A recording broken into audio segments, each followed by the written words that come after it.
Welcome to Workstyle Stories, because life changes and every life is different. This week we are talking about epilepsy, we're talking about a regimented structure of work, and we're talking about well-being and the role of nature in that. And to talk about that, we are joined by Anneli. Welcome, Anneli. Tell us a little bit about you, so where you're from and what you do. Well, I'm originally from Cheshire, so I'm a northerner, but I've been stuck down in the south for the last 25 years, desperately trying to get back, but not seeming to be able to manage it somehow. It looks pretty good from where I'm sitting. It is, it's lovely. I'm in a very nice spot, so I'm quite lucky. And very lucky during lockdown as well, so it's been good. And what sort of work do you do, Anneli? I am brand communications and copywriting in sports, lifestyle, events sectors. And been a bit challenging lately, but still pressing on. Yeah, absolutely. So you've been doing that for quite a long time, freelance, haven't you? So how long have you been freelancing for, and what was the sort of the thing that made you choose to do freelance work? I've been freelancing about 20 years, which is very long in anybody's book, actually. And I have to say, I've been very lucky over those years with, I've very rarely been in a situation where I haven't had any work. So I have been very, very lucky. Well, but I kind of started with the usual. I went to boarding school, and I found that with waking up to a bell and having a shower to a bell and eating to a bell, it was very regimented.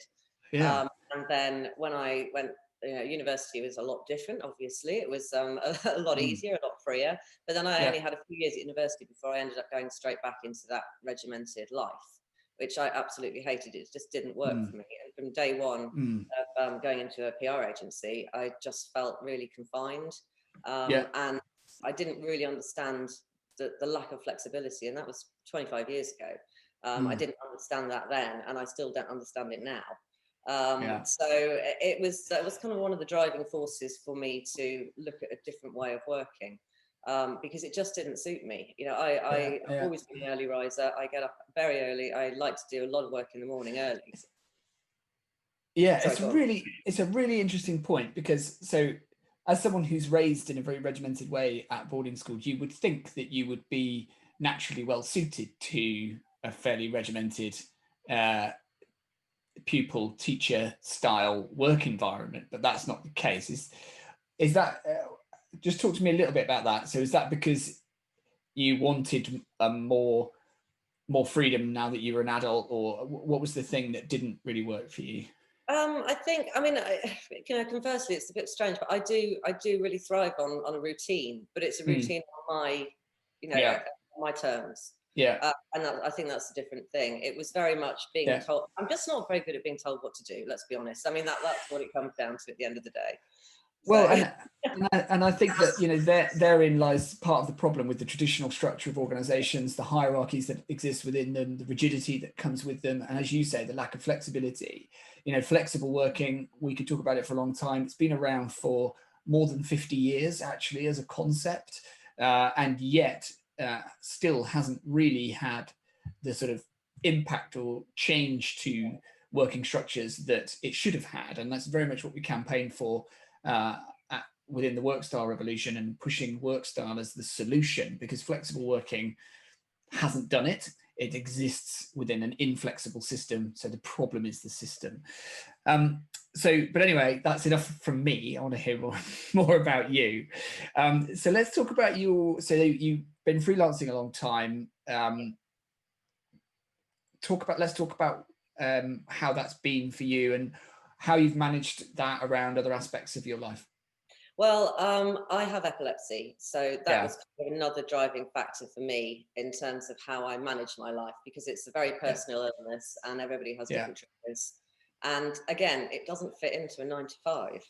At an early stage in my career, I wasn't, fully controlled on the epilepsy, and let's face it, anyone who's lived in London and has to go on the tube, how stressful it is on a normal day. It's just stress on if you can't handle it, and by the time you get to work, you're stressed out, and then you've got to do a full day of working for somebody else who, let's face it, they don't really understand what your work style is.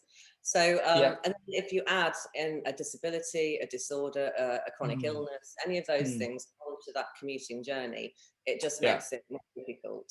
And with something like epilepsy, it does bring with it anxiety. You know, when there are times when if it's not controlled, that you are anxious all the time. Where you go? What are you going to do? And there was a day, it was one day in the winter, and I'd only been working really in agencies for 4 or 5 years, and I had an episode on the tube, and that changed everything. And I just said, that's it, I'm done. I'm not commuting. But the problem then you have is that when you have seizures, you then lose your driving license for a year. So you're forced onto public transport. It's a really vicious circle. So it was just one of those things. And I said, this is the day that everything changes. And that was it. And I went home and I wrote my resignation letter. I luckily walked away with a client, which was very lucky for me.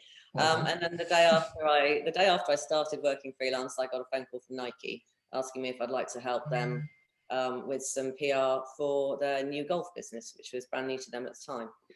And I said, yeah, why not? Absolutely. I mean, not many people get a call from Nike on their second day of freelancing. So absolutely not. It was an opportunity.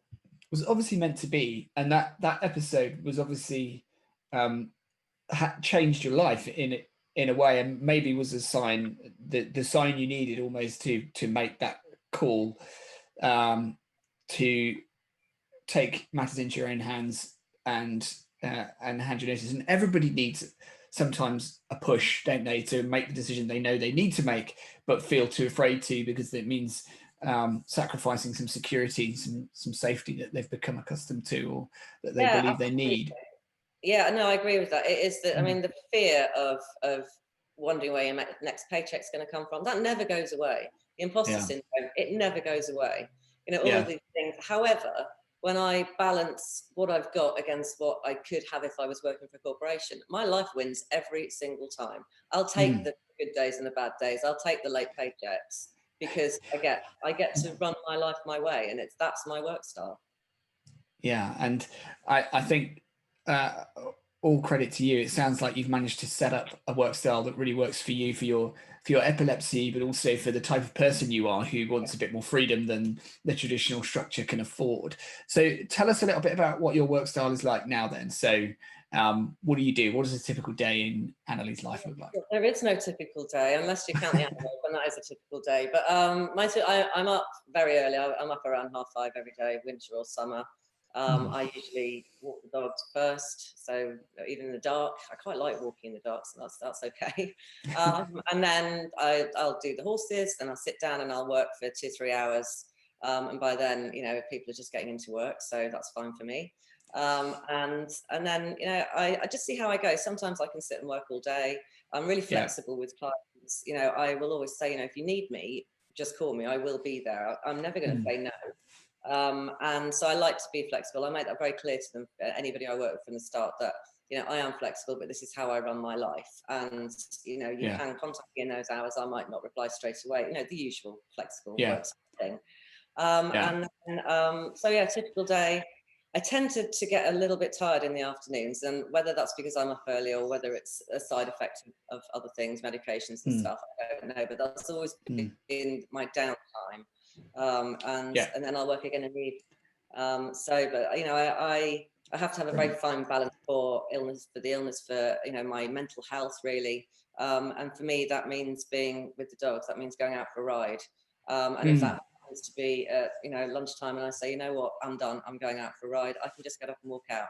And if things are getting me down, or I've been writing all day, or, you know, dealing with a particularly different client or journalists, you know, I just think, no, I'm going to stop for an hour, and I do, and I walk away, and that time for me is my thinking time. You know, I just let go of everything else, and I think especially with the horse, you know, lots of people who ride will say the same thing. You know, with a horse, they live in the moment. You have to leave everything behind and be in the moment, and that's just such great therapy.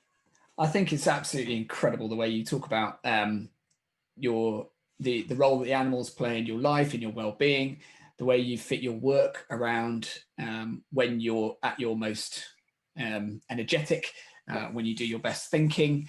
It sounds like you've cracked a fantastic work style. It sounds like you've been doing it well for a long time. I know that you've been episode 3 for quite a long time as a result of that, which is brilliant too. And Anneli, I just want to say thank you very much for sharing your story with us. It's been great to meet you. We've been Workstyle Stories, and we'll see you next time.